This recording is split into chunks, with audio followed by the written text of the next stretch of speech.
Значи, што е всушност глутен? Глутенот стана дели доста популарен во изминатава декада и мислам дека наједноставната дефиниција е дека тоа е протеин кој што е присутен во житарките. Добро. Значи наједноставно кажано.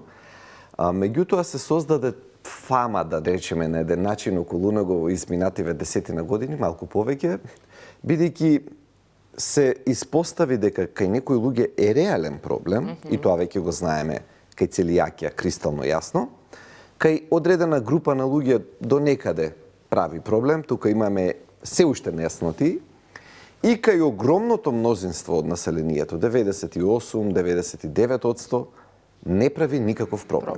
Значи, тоа е генералната слика, контекстот кој што е важно да го објасниме. За жал, во медицината, или особено во овој дел од медицината, посветен на храна, на начин на живот, се појавуваат периодично многу трендови.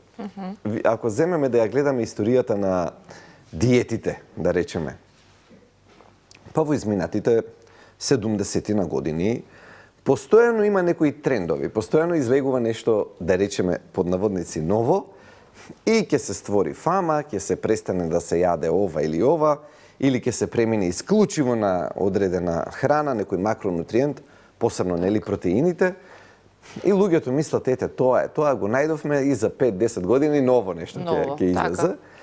И мене ми е важно гледачите тоа да го разберат, бидејќи убаво е да си ја знаеме нели историјата на некои работи, ако ја знаеме, грешките нема да ги повториме.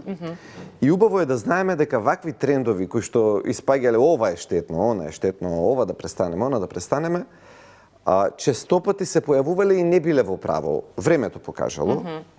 И тоа што јас секогаш го имам како централна тема кога зборуваме за храна и за начинот на живот, што е нешто поприродно, толку повеќе треба да се држиме кон него. Сега, добро, тука има многу за објаснување, нели, што е природно кај спиењето, иако нам не е интуитивно тоа.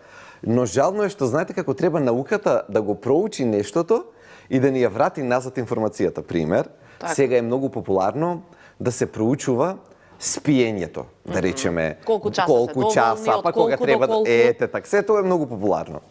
Нашите предци, не многу одамна, до пред 100 години, 200 години, сите овие работи што ние сега со наука ги откриваме, ги знаем. Истите ги практикувале.